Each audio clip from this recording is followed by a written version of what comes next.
एक गांव में सभी लोग बहुत खुश रहते थे। गांव के मुखिया का नाम रणवीर प्रताप सिंह था और सभी उनका बहुत आदर करते थे।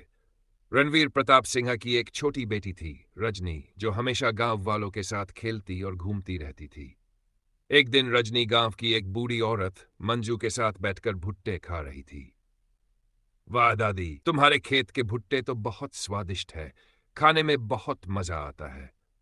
अरे बिटिया, तुमने मेरे खेत के भुट्टे खाए, यही मेरे लिए सबसे बड़ी खुशी है।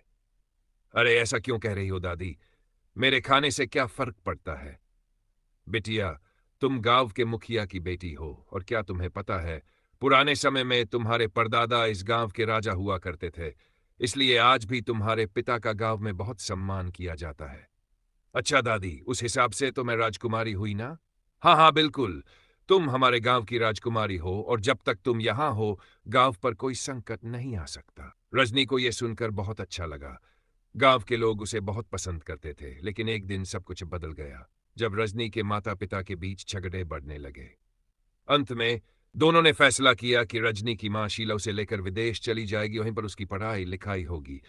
इस फैसले से कोई भी खुश नहीं था, लेकिन शीला के सामने किसी की नहीं चली।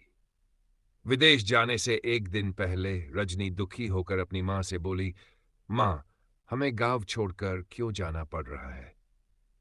बेटा, विदेश में बहुत अच्छी पढ़ाई होती है, वहां तुम्हें अच्छे से पढ़ाऊंगी और फिर तुम्हें इस छोटे गांव में रहने की जरूरत नहीं पड़ेगी।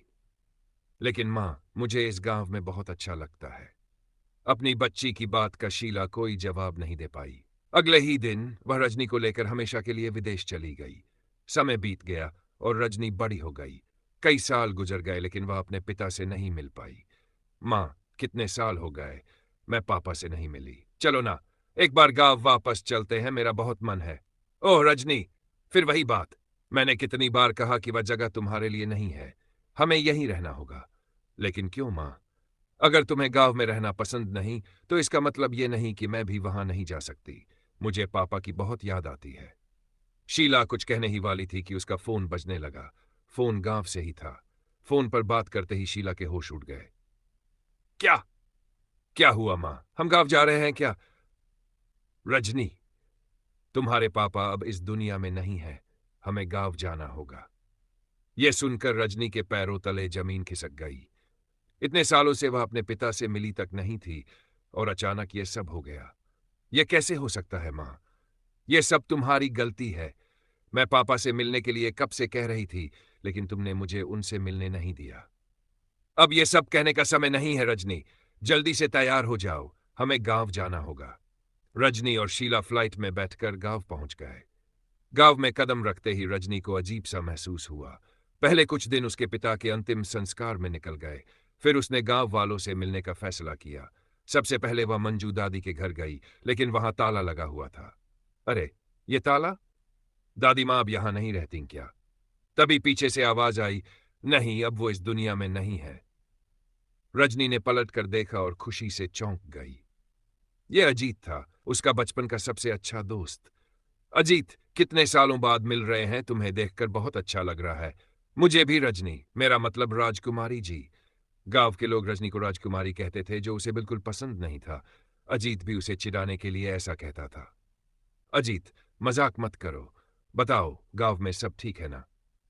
रजनी, तुम्हारे पिताजी के बारे में सुनकर अच्छा नहीं लगा, लेकिन तुम्हें जल्दी से यहां से चले जाना चाहिए। यहां तुम्हारी जान को खतरा है। खतरा? कैसा खतरा?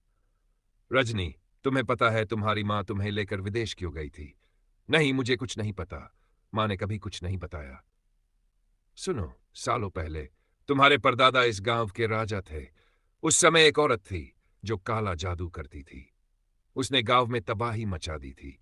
तुम्हारे परदादा ने उसे गांव से निकाल दिया था, लेकिन बदले में उसके बच्चे की मौत हो गई और उसने आत्महत्या कर ली। इसके बाद वह औरत एक चुड़ैल बन गई और गांव के लोगों को मारने लगी। तुम्हारे परदादा ने एक तांत्रिक से मदद ली और उसे तहखाने में कैद कर दिया। मां को यह सब कैसे पता चला? जब तुम्हारी मां को यह पता चला कि घर के नीचे चुड़ैल कैद है, उसने तुम्हें बचाने के लिए गांव छोड़ दिया। लेकिन एक दिन एक नौकर की गलती से वह चुड़ैल आजाद हो गई और उसने तुम्हारे पिता, मंजू दादी और कई गांव वालों को मार डाला। रजनी ये सुनकर दंग रह गई। तो चुड़ैल अभी भी आजाद है। रजनी और अजीत घर लौटे तो देखा कि चुड़ैल ने उसकी मां को गले से पकड़ रखा था। तुम क्या सोचते थे, मुझसे बच जाओगे? गुस्से में रजनी ने चुड़ैल को धक्का दिया, जिसे वह गिर गई और गायब हो गई। मां, ठीक हो? हाँ बेटा, तुम सही समय पर आ गई।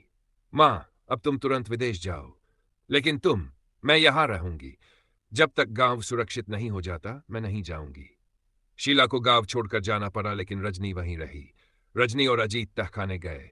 वहां काले जादू का सामान और टूटा हुआ बक्सा पड़ा था। अजीत, हमें इसे ठीक करना होगा। अजीत ने बक्सा जोड़ दिया। फिर रजनी ने लीना को बुलाया, जो तांत्रिक विद्या जानती थी।